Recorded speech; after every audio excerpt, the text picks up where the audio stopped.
Hey everyone, Happy New Year and welcome to the Fantasy Debate with Sam and Tate, brought to you by drrota.com. Get your daily prescription of fantasy sports. Derek, how are you in this brand new year? We're both, I think, not in our typical settings, but that is okay because we're together, new year, new us. We just got to finish this off nice and clean with a championship. No big deal. Yo, 2022, I didn't get to ring it in with you when the clock struck midnight. I'm Eastern Standard Time, you're Pacific Standard Time. And I don't know how many times you've ever tried to pop a bottle with a sleeping baby upstairs of champagne, but I did it just for you. Welcome to the very first episode of the Fantasy Debate with Sam and Tate for 2022 and beyond. Cheers. Good to ring it in with you.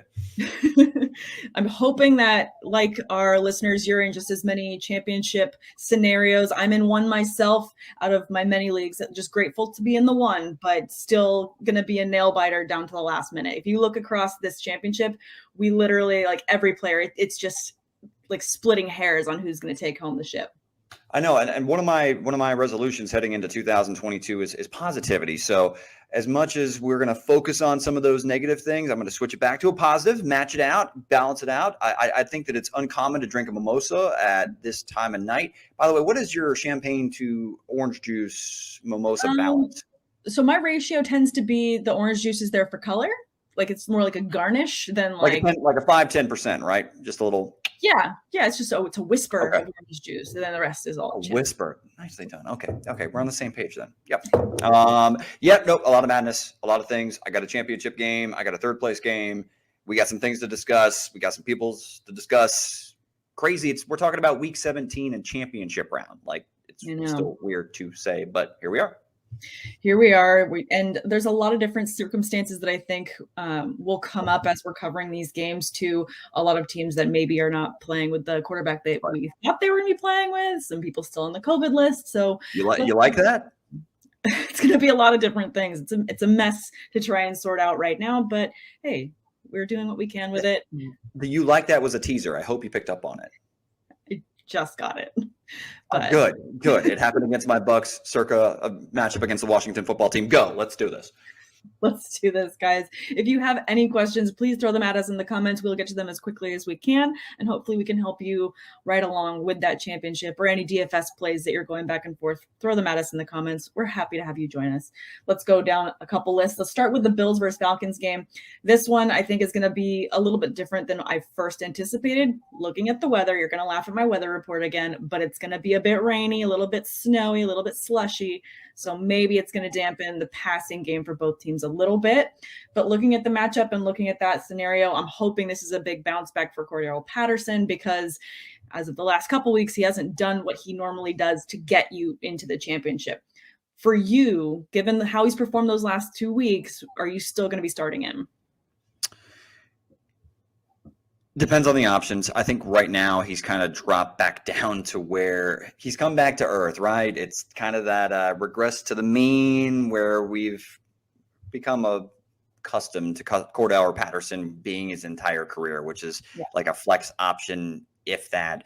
I mean, he still saw 7 carries last week, but in 3 consecutive weeks now, he's seen his total touches drop from 21 to 13 down to 8. So, I mean, that's concerning, and you can't ignore it. I wouldn't ignore it, and it makes him a little bit more difficult to trust, particularly heading against Buffalo, who's got a pretty good defensive unit, to say the least. So I think he's more of a top 25 play. I'm not very bullish on his outlook this week, and in particular Matt Ryan, too. Really the Falcons in general, outside of Kyle Pitts and maybe Russell Gage. Yeah, I was going to ask about Russell Gage because the Buffalo's pass defense has allowed the fewest points to receivers this season. So for him, I don't know that he's going to have as big of a week as maybe we'd hoped for him to have this week, just given that scenario. Well, we saw him string together 4 pretty darn good weeks where I think it was, at least 10 or more fantasy points in PPR formats. And then, of course, last week he puts up a dud. He even fumbles, to add insult to injury, like 4 catches, 39 yards. Just this Falcons offense is going to do that from time to time. And I think they're going to have some protection issues against the Bills unit up front. Even without Trey White, I'm not predicting a huge game for Russell Gage. The only thing that could help him out is maybe just target volume, period, if they do fall behind to Josh Allen and the Bills. But I could just see this being more of a sloppy game. The Bills are riding high off a big win against the New England Patriots. And the Falcons are fighting for their slim playoff hopes. So, I don't think it's going to be an easy runaway victory for the Bills, even though I do think they'll win. I don't see a super high scoring game. This doesn't feel like a blowout scenario that the Bills are just going to mop the floor with the Falcons. Okay, I get that. So in terms of Kyle Pitts, then, for anyone that has held on to him all season and he's had a couple moments, he's been a slightly bit more of an uptick. He is garnering the big volume of targets as of right now with the offense. So you're still starting him. Is he just like very end of your top 12? I would. He's still inside my top 8, really. I mean, what guys outside of the elite really offer you the same upside that Kyle Pitts has? I mean, very, very, very few. And every single week he sees like a minimum of 6 targets, right? Which is still pretty darn good for the tight end position. And he makes the most of those targets.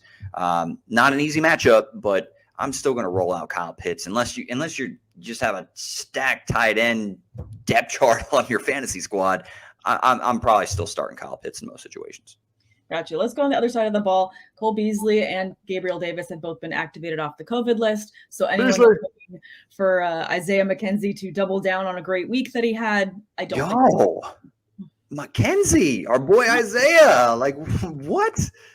Did you see that coming?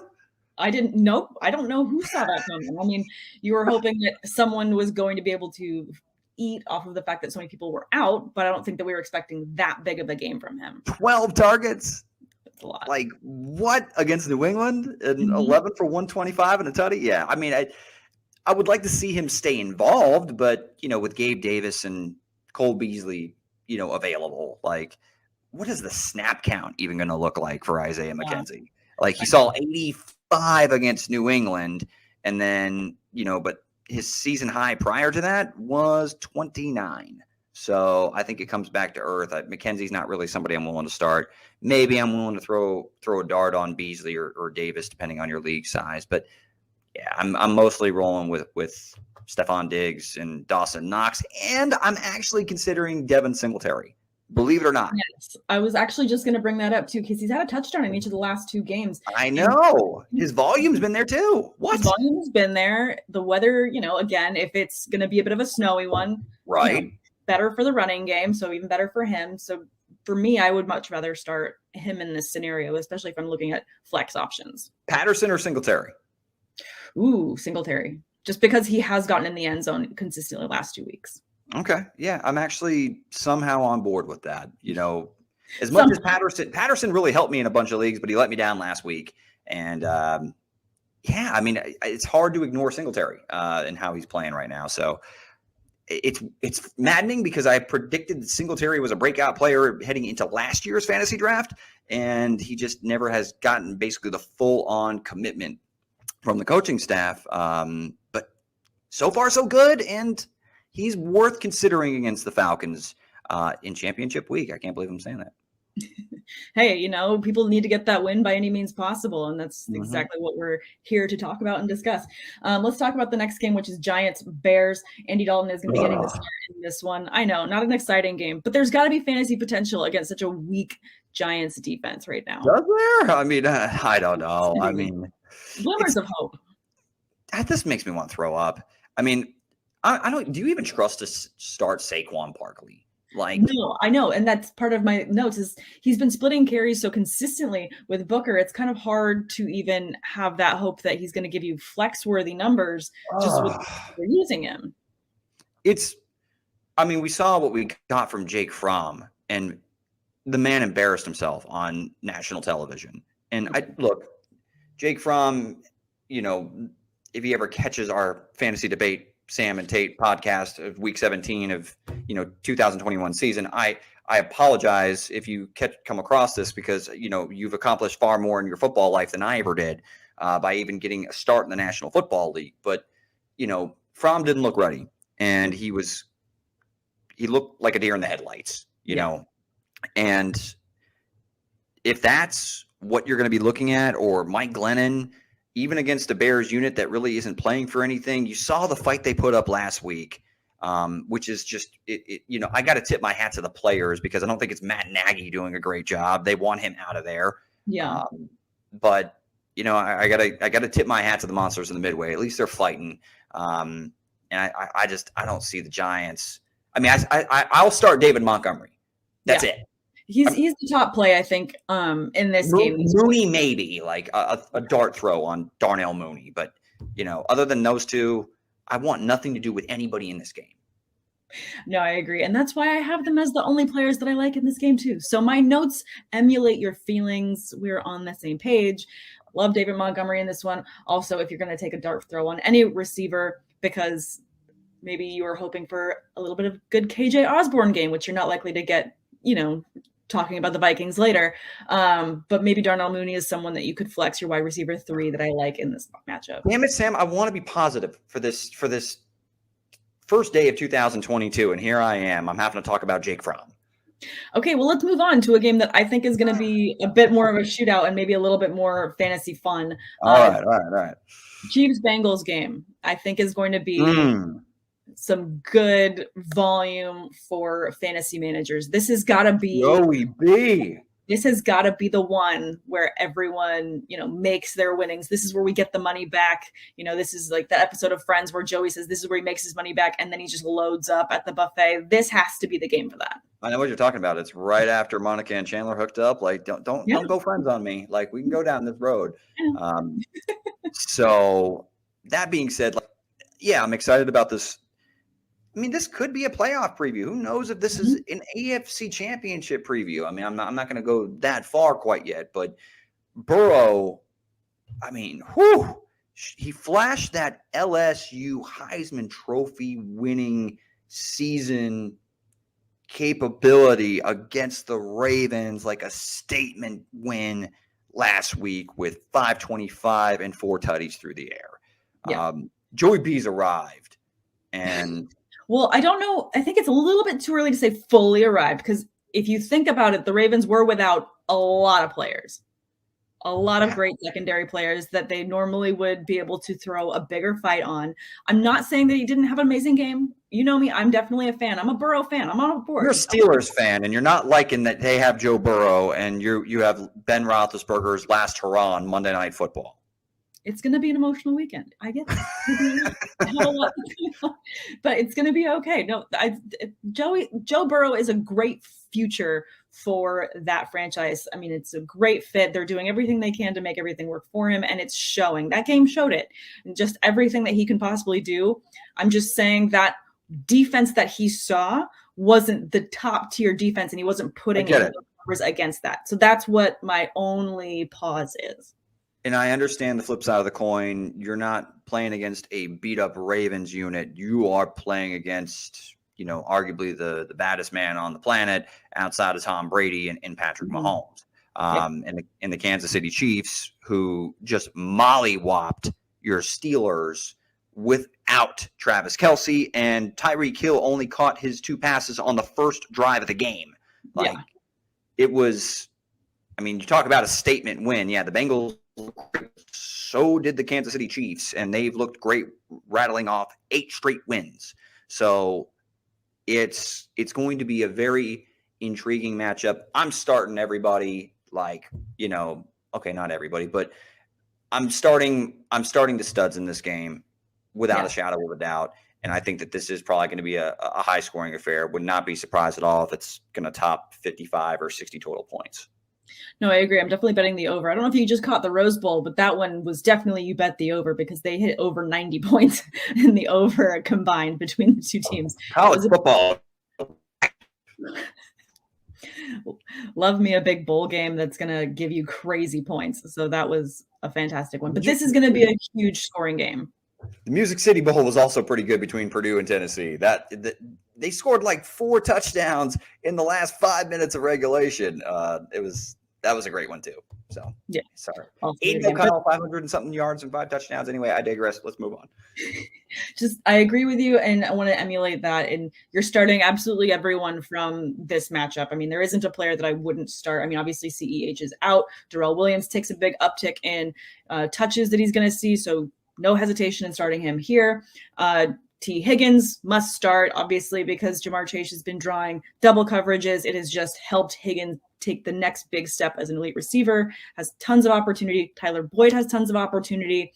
I want to start everyone I can. And if you're even looking, I would think DFS CJ Uzoma as a tight end would be really inexpensive, and I would love to start him as well. Mixon's also starting to contribute in the passing game. Yeah. And Mixon's finally lived up to that potential that we all thought that he had. And, it's being a part of an offense that is led by Joe Burrow. And I just think the Bengals have a great outlook heading into next year and beyond. So, but this game right now, I can't wait for this week. I think it's the one I have circled for this entire slate. No, it's going to be the most fun to watch. Absolutely. So this is one where I'm starting absolutely everyone that is a Bengal, everyone that is a Chief. Let's go. This is going to be a really fun game. Let's go. All right, let's move on to another one. I want to talk about the Niners versus the Texans as Trey Lance is active because poor Jimmy G has a hurt thumb and he is not going to be playing. Oh, he has a hurt thumb. No, I'm kidding, man. That sucks. And it's really interesting. Have we seen the last start of Joey or Jimmy G in San Fran? Probably. Maybe. Trey Lance comes in and plays well. See what happens. But the Houston Texans cannot be overlooked. No. Just ask the Los Angeles Chargers. I think this game is a lot more trip-up worthy than San Francisco fans probably want to admit. With Trey Lance getting his second career start, I thought Trey Lance looked like a rookie and a guy that didn't play in 2020, when he got his first and only start so far this season. Yes, he's got all the tools. I'm sure his ceiling is sky high. And Shanahan is one of the better play callers in the National Football League. I'm sure he'll have some play action schemed up, get him out, get him on the move outside the pocket. I'm willing to throw a dart on Trey Lance if you're in a 2-quarterback league. I think that his upside is nice. But I just don't know what to expect from him. And they did a number on Justin Herbert. Yeah, they did. Herbert's farther along right now than Trey Lance is. I would say. So this feels like an interesting game that I'm going to be paying attention to. And I mentioned last week, Davis Mills. I mentioned him. You did. Keep an eye on him. Mm-hmm. Just saying. Keep an eye on him. No, this is going to be an interesting game to watch. And I know that the Niners were hoping to bring back Trey Sermon, but it doesn't look like they're going to be able to. So obviously Elijah Mitchell, they will be leaning on. However, he was a limited participant in practice this week with his knee. So do you feel like you're maybe hedging your bets and liking Jeff Wilson Jr. a little bit more as a back in this game? This sucks because Elijah Mitchell was the league winner. He was the league winner this year that you probably got on week 1 waivers. If you did your homework or probably noticed him in college, then you probably maybe stashed him on your bench because the situation in San Francisco behind Raheem Mostert was not really solidified. So, but yeah, it stinks that he wasn't available and he's been in and out of the lineup all season. And so, I mean, I'm definitely hedging my bet. Jeff Wilson's going to probably have some sort of role, whether Elijah Mitchell plays or not. But whenever Mitchell has played, the last 3 games, he saw 22 or more carries. So if Mitchell's active, I imagine he's the go-to guy, and I will start him. Yeah, no, I definitely see that. And so you'll be wanting to watch the inactives first thing tomorrow morning just to make sure that you're starting the best possible players. Let's talk about the other side of the ball. We were talking about, you mentioned the Texans. They're not out of the fight and they're not giving up by any means. They trounced the Chargers. Do you feel like Rex Burkhead is likely to see as big of a game as he did last week? I mean, it's going to be hard to match these numbers. He had 2 touchdowns in the running game and he was all over the place. Almost 150 rushing yards. I mean, the encouraging thing is he's seen at least 10 plus carries each of the last 3 weeks. He's also been involved in the passing game, maybe not as much as you probably expected him to be, but he's still getting a couple targets every game over the last 3 weeks. So, yeah, I think you can confidently start him as a flex option this week. Yeah, no, I definitely think he's a confident flex start for you there. Explosion, no, like last week, hell no. No. But I'm not expecting that game out of him. It's just depending on your other options. I would maybe give him a start, but definitely going to hedge my bets with that one. On the other side of the ball, for the Niners again, is there anyone else that you're maybe not starting, or are you just starting everybody? I mean, I'm starting Kittle. I'm starting Debo. No hesitation. If Mitchell plays, I'm starting Mitchell. If Mitchell's inactive, I'm starting Jeff Wilson. Lance, I'm very about. And Ayuk with Lance under center, no, I'm going to pass on. That would be the one that I would shy away from in this matchup, exactly. Just given the quarterback change. Less high on Ayuk in this one. Correct. Yep. Love it. All right. Dolphins Titans, another one to watch, considering how the Dolphins are still somehow in it. What was the record that they had last week? The first team to go 7 losses, then 7 straight wins. They were 1-7, and they've rattled off 7 straight wins and now control their own playoff destiny. That's madness. The destiny is in their hands. Do you think that they're going to be able to hang tough against this Titans defense, though? The power of the sun in the palm of my hand. Dr. Otto Octavius, maybe? Anything? Do I hear you? Actually, it's been a minute since I've seen those ones, and I still haven't seen Spider-Man, so no spoilers. No Way Home? You haven't seen it? No. Do not spoil it. Okay. Anyway, so Dolphins Titans. You're starting probably Donta Foreman, right? Mm-hmm. AJ Brown, duh. And then when it comes to the Miami Dolphins, Jalen Waddle's a must start. Yeah. I mean, Waddle baby. Get in there. Yeah. Work that into his celebration dance. I'm not going to lie. It makes me laugh every time. But anybody else on Miami? I mean, Gesicki's always, worth a look at tight end. But yeah, I'm pretty much keeping it to that. I just don't trust anything out of that Miami backfield right now. Even though I liked what I saw from Duke Johnson a couple of weeks ago, not championship week. I mean, someone that people are going back and forth on. I know that I am in a couple formats because I'm looking at that third flex option just because it's a very deep league. But Devontae Parker is someone that I have very little confidence starting in this matchup. Is there any reason that you have for me to feel a little bit better about starting him? He didn't have a single catch last week. Do you want me to tell you he's good? No, it's with Waddle and Gesicki healthy. Could he be very efficient on his targets like he was the prior 2 games where, he caught 5 of 5 in week 13 and then caught 4 of 8 for 68 and a tutty in week 15 against the Jets? Yeah, he could, but I just I don't like the third passing option in the Dolphins offense. I'll steer clear of Devontae Parker if possible. And then for the running backs on that one, then I think I'm steering clear of Myles Gaskins completely in this one. Just the timeshare that he has with Duke Johnson is just so hard to figure out if he's going to get anything that's going to be start worthy in this one. I want nothing to do with the Miami backfield. No, thank you. Thanks, but no thanks. Thanks, but no thanks. Thank you next. Thank you next. Exactly. Love it. All right, let's talk about your Bucks. You've got a new Bucks jacket. Let's talk about this matchup. How'd you notice?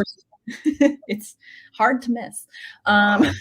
Bucks versus the Jets. Is this a matchup that is going to be a little bit more of the Brady fire that we were hoping for from last week that we didn't get the full fire on? Is this going to be a really big game, or is this just going to be a kind of easy walk in the park?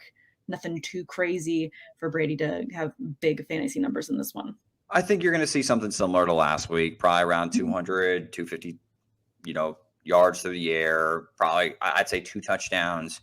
But I also think that you're going to see plenty of Ronald Jones, and Ronald Jones is going to do his thing. I think I'm predicting he goes over 90 and has a touchdown.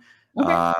Keyshawn Vaughn was a little bit more involved than I thought, but he's got a little spark, a little juice to him, so he'll make the most of his opportunities. I think it's more of a game they win on the ground and with their defense. Their defense, by the way, looks like they're getting healthy and playing pretty damn good ball. The last 2 weeks, they've held their two opponents to a combined 15 points. So that Bucs defense is kind of flying under the radar. Flying under the radar, which is good to know for anyone that's looking for defenses in terms of this one for this week, or having more confidence in starting them, maybe if they've been streaming defenses back and forth all season. Mm-hmm. And I mean, you're drawing the Jets offense. Not to say Zach Wilson has had his moments. Can't believe he scored a 50-plus yard rushing touchdown, but that's wild. But kudos. But yeah, I think it's a long game for Wilson and company on the offensive side. Now, in terms of their pass catchers for Brady, I know that he's been having to deal with a lot of injuries. Obviously, Antonio Brown is still questionable. He didn't practice on Friday. We don't know. He's probably going to be a game time decision whether or not he's going to get the start. If he starts, obviously it's a huge help to Brady. But also Mike Evans is dealing with an injury as well. So is there any other pass catcher that you'd be streaming? Like, is this a Scotty Miller one, or is this one where you think that Gronk kind of saves the day in the passing game? Or is it really just going to be such a run heavy game you're steering clear of an additional pass catcher? They'll definitely throw the football. So Gronk's going to see his targets, whether AB is active, whether Evans is active, whatever. Gronk's a must start this week. But when I'm looking at the other options for the Bucs on the outside, I'm probably looking more towards Tyler Johnson than I am Scotty Miller. So that being said, if you're throwing darts, if both AB and Evans are inactive, I'd go Tyler Johnson and then Scotty. Tyler Johnson and then Scotty. Okay. It's good for, listeners to hear how we're ranking them as well. If they're going Perriman, actually, yeah. I mean, also throw into the mix Rashad Perriman, who's been activated as well. I think he's off the COVID-19 reserve list. So if I were to re-rank, I would go Johnson, Perriman, then Scotty. Johnson, Perriman, and then Scotty. Okay. That makes sense. Let's go ahead and move on to another matchup. I don't know how we feel about this one because this is another situation where we're not getting the quarterback that we thought we were going to get in this matchup. But the Lions versus the Seahawks, Tim Boyle is getting the start again. Not very exciting. But for anyone that has Amon-Ra St. Brown and has been enjoying his huge volume, he's had a touchdown in each of the last 3 weeks. He's had 90 yards in each of the last 2 weeks, and he's had at least 11 targets in that same stretch of 2 weeks. So are you still giving it the go on him? Is he still a must start? Old St. Nick delivers on Christmas Day and Old St. Brown delivers on Sundays. I mean, I'm going with, let her ride with St. Brown. Absolutely. I mean, no TJ Hawkinson, right? No Hawkinson. That's this offense looks completely different. You got to recalibrate based on the information that we have. The situation has changed now that Hawk is not available. So I'm going to roll this hot streak with Brown, and he's certainly low end wide receiver 2 flex option. I think he's a top 30 option. I like him as a top 30 option as well. Someone else that's coming back is Deandre Swift. Is he a must start for you as well in this matchup? I mean, the Seahawks have just not looked formidable at all. So I kind of am tempted to start Swift if I'm going back and forth between any running backs that are on the COVID list, or if I'm looking at my flexes and I'm just going for upside, maybe.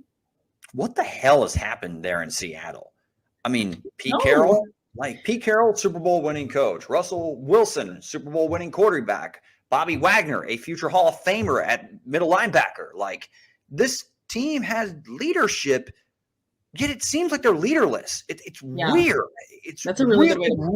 Really, really mind-blowing, the just south turn that this entire season has taken for the Seahawks. I think that there's a lot of issues within that organization that are probably just kept in-house.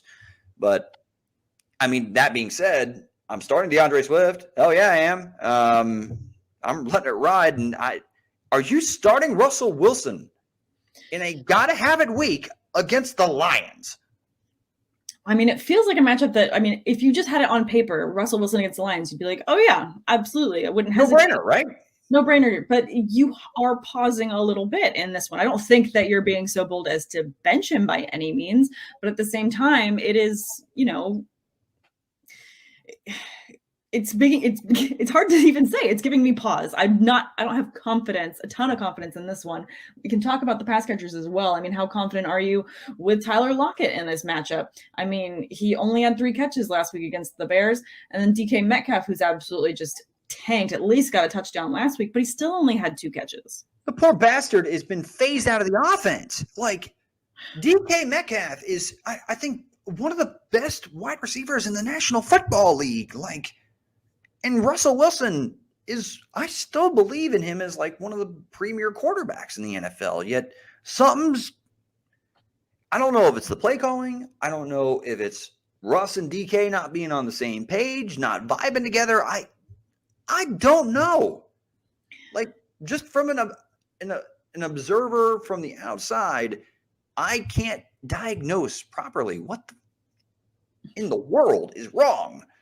I kept it censored there. Yes, you did. What in the world is wrong with Russell Wilson and DK Metcalf and really the entire Seahawks offense? I feel very weary trusting them this week.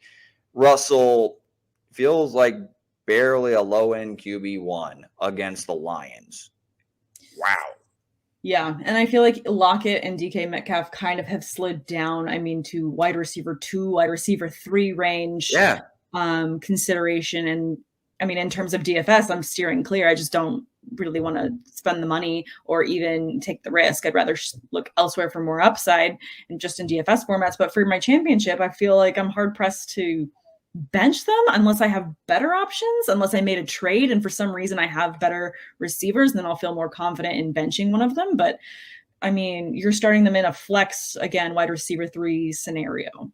That hurts to have to sit either of them on your roster when the money's on the table. And the matchup is as enticing as it is against the Lions. Yeah, tough one. But I start them at your own risk. Start them at your own risk. You've seen enough struggles with this offense over an extended period of time that you should not be shocked if you continue to see more of the same. So start them at your own risk, but you've already seen this scenario play out in previous weeks. So if you get another dud from Seattle and Russ and the boys, it's on you. Yeah. Would the only person that you have any confidence starting from the Seahawks be Rashad Penny? He did have a touchdown last week, 17 touches. Yes. Yards. Like he's your only kind of must start. Yes, I'm hugging the microphone for those of you just listening on audio. Yes, I'm so happy Rashad Penny. Oh my God. I felt like my take was about as worth of a penny when I told him I was telling all of you that I was such a believer in Rashad Penny that I thought he was barely behind Saquon Barkley when he came into the NFL draft. And then he lost his starting job to Chris Carson, and I look like an idiot. And now, are you starting Rashad Penny over Saquon Barkley this week? Yes. I was right a couple of years later, and a lot of situations have changed. But yeah, damn it. Anyway, see, that's I'm so happy for him. I really am. He had a really bad injury, and I hope Chris Carson gets healthy. But Rashad Penny's a good back. And I'm super happy that at least he's getting an opportunity, right, to showcase his skills and why they invested a first-round pick in him. So in all seriousness, I would fire him into the lineup. I would start him with confidence this week. All right. I have one more matchup to talk about besides I did want to end on such a high note because that would have been a good note to end on was just the glee that you showed about Rashad Penny. You want me to hug the mic again? No, it's too much. But I do want to talk about Monday Night Football because we will be covering Sunday Night Football after this episode. So stick around. We'll cover that with our friends at Windview Games. We'll talk all about Rodgers. We'll talk about Cousins not getting his start. So we'll cover that shortly. But I do want to talk about Monday Night Football just briefly because it is my Steelers and it is likely Ben's last home game at Heinz Field. And it's against a huge rival in the Browns. And I am very nervous about this game because I just hope that Ben finishes the game healthy because the way that this division and the way these teams play each other is brutal. This is going to be a really tough matchup. And if you're someone that's been starting Najee Harris, you're still starting him, but you're going to be white knuckling it the whole day. The writing was on the wall with some of the issues that the Steelers have had along the offensive line, right? And Najee, although he's had a great rookie fantasy season and he rewarded a lot of folks like yourself that invested a first rounder in him, like he's had a great year. And I think he's a great player, and I think he's going to have a great NFL career.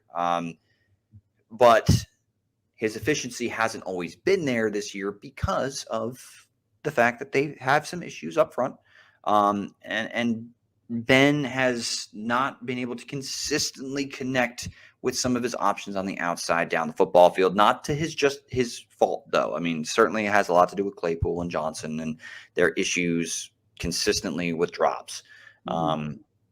That all being said, you're still starting Najee Harris. Even if you survived his Week 16 performance, congratulations. Still start him this week. I do not think that the Pittsburgh Steelers, in the home swan song of a Hall of Fame career for Big Ben Roethlisberger, are going to go out on a whimper. They're not going to go out with a loss. I believe that the Steelers will win this football game and do Big Ben justice, even though I don't think that they're going to make the postseason because they need a lot of help. But I do think that they send him off appropriately. And I think Big Ben plays off that emotion that he's going to have and delivers a pretty solid performance in front of his home fans for one last game. I certainly hope so.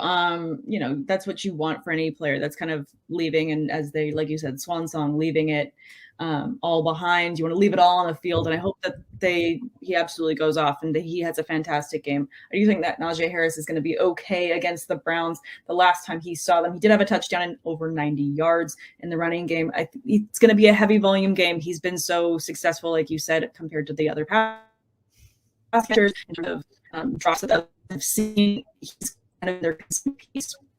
So I think that can be just fine. In terms of the Browns, though, do you have any pause or any Brown player?